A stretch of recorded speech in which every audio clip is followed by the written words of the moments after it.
Bonjour, je suis Isabelle Saint-Germain et aujourd'hui, la chronique va être sur votre lieu de vie.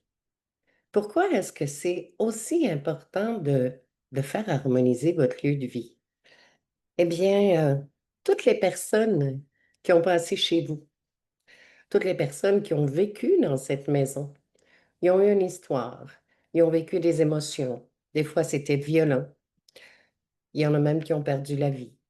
Eh bien, toutes ces mémoires-là, c'est inscrit dans les murs, c'est inscrit dans le couloir du temps de la maison.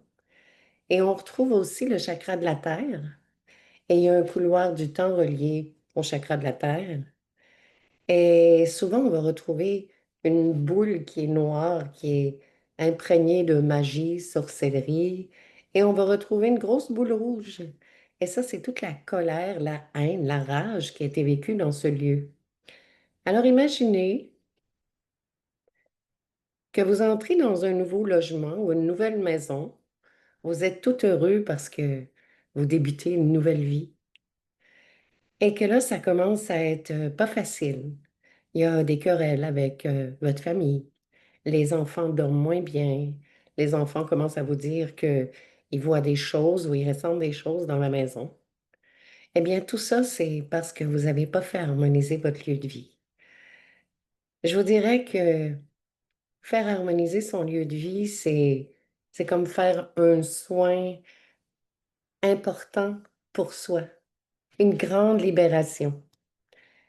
Et ça, c'est sans compter toutes les protections qu'on va retrouver autour des lieux de vie.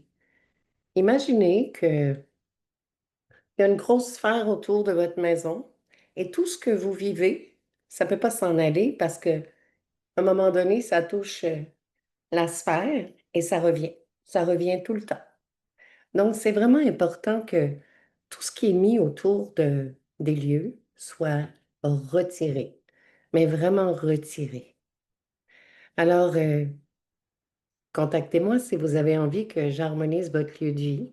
Vous avez mes coordonnées et je vous dirais que tout le monde qui font le moindre cheminement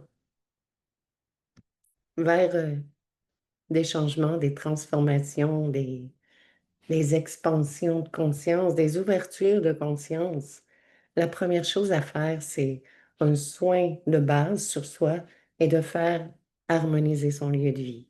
Et harmoniser son lieu de vie et nettoyer son lieu de vie, c'est pas la même chose.